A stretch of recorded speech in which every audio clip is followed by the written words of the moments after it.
All right, so you've been there, right? You're trying to learn a new language as an adult, and it just feels like your brain is actively working against you. Well, you know that whole story we tell ourselves, that it's all downhill after you're a kid. Turns out that's not really the whole truth. So let's get into it. I mean, it's a feeling we all know, isn't it? That frustration when you're just stumbling over grammar, or you feel like your accent is just a million miles away from a native speaker's. It's so easy to look at some little kid just soaking up a language effortlessly and think, yep, I missed the boat. But what's actually going on inside our heads is so much more interesting than just, getting old. Okay, so this is where it gets really cool. The thing is, our brains aren't worse at this. They're just different. We're basically working with a completely different set of tools than a 5-year-old is, and that comes with some really fascinating trade-offs. So on the one hand, yeah, kids have this incredible brain plasticity. Their brains really are like sponges, just wired to make new connections without even trying. But as adults, we have this superpower they just don't have. It's called metacognition. We can think about our own thinking. We can consciously memorize vocab lists. We can analyze grammar rules. We can go find podcasts or movies to help us learn. We can actually make a plan. It's a total shift from just absorbing everything to deliberately building something new.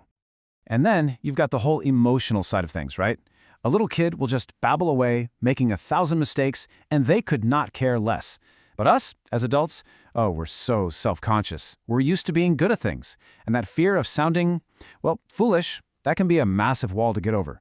That social pressure is a challenge that's pretty much unique to us adults. But here's the thing.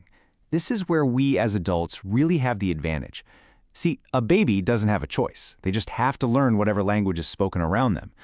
But our reason for learning, our motivation, that is an incredibly powerful engine that kids just don't have. And if you break it down, these motivations usually fall into one of 3 buckets. First, you've got the practical stuff, right? Like you're moving to a new country for a job or for school. Then there's intellectual curiosity. You just want to enrich your life, travel, see the world. And then there's something way deeper, this powerful need for community and connection. You see this so profoundly in the context of indigenous language reclamation. I mean, for so many indigenous adults who were denied the chance to learn their own languages as kids because of colonial policies, learning it now isn't just some academic thing. It's a way to connect directly with the wisdom of their elders, with their history, with their land. It's literally an act of cultural survival. It's healing. And this quote from Giselle Maria Martin, wow, it really just says it all. Reclaiming a language can mean reclaiming a part of your own soul.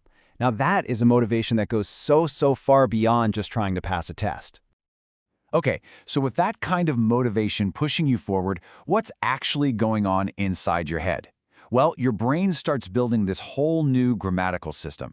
It's a fascinating in-between language. Linguists have a name for this. They call it your interlanguage. Think of it as your own unique, personal, developing grammar. It's not your first language, and nope, it's not quite the language you're trying to learn yet. But it is a logical, working system that you actually use to communicate. And every single adult learner has one. And this leads to one of my absolute favorite findings about interlanguage. Get this. A study found that adult English learners from totally different language backgrounds could often understand each other better than they could understand a native English speaker. How crazy is that, and why?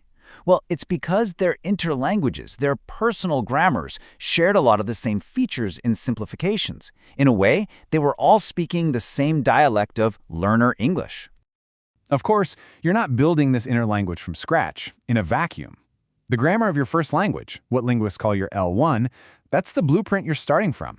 It's always there, kind of like a ghost in the machine, shaping how you put together the new one. Let me show you a really clear example. Okay, take the English word Christmas. Now pay close attention to all those consonants squished together. You've got ch, at the start, st, in the middle, and an s at the end. Okay, so when this word got borrowed into the Hawaiian language, it became Kalikamaka. I mean, how on earth do you get from Christmas to Kalikamaka? Well, the answer is all about that ghost we were talking about, the ghost of Hawaiian sound rules. Here's why. See, the Hawaiian language has super strict rules about how its syllables can be built. You can't have consonants bunched up together, and every single syllable has to end in a vowel.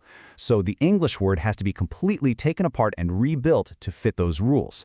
The R sound turns into an L, those ses sounds get broken up into their own syllables with a vowel tacked on, and you do all that until, boom, you get the beautiful kalikimaka.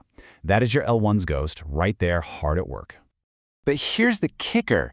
This influence isn't just about how you speak, it's also about what you can even hear. Your first language has basically trained your brain to sort sounds into specific little boxes, and that acts like a filter for any new language you listen to. This is just wild. So a study looked at how native English speakers hear sounds in the Zulu language. And check this out. They were actually really good at hearing sounds that are totally new to them, like the famous Zulu clicks. But then, look at that much smaller bar on the right. They found it almost impossible to tell the difference between two Zulu sounds, a regular B and a special implosive ba sound. Why? Because in English, our brains just lump both of those into one single sound category, B. Their brains were literally filtering out a difference that is totally meaningful in Zulu. Isn't that incredible? So, all of this, it brings us to a really important final question. We're always throwing around this word fluency, like it's the ultimate finish line. But what does it even mean? Well, if you look at the official definitions, proficiency is often defined by these really rigid standards, like the Canadian language benchmarks, or tests that give you these labels that sound like judgments, superior, distinguished. It's all very structured. And honestly, it's pretty intimidating. Which leads to the key question we should all be asking. Are these standardized tests really the only way to measure success? I mean, especially when you think about the fact that what gets called correct is often just the way that socially dominant groups happen to speak. Because for so many learners, the real goal isn't to get a perfect score on some test. It's to be able to have a real conversation with a grandparent. It's being able to watch a movie without needing subtitles. It's reconnecting with your culture and your community. For them, success is defined by something much more real, by use and by connection. And this is really the ultimate takeaway here. Your language journey is yours. You're the one doing the absolutely incredible work of building a whole new grammar inside your own mind. And that means you are the one who gets to decide what success actually looks like. So the real question is, what does proficiency mean to you?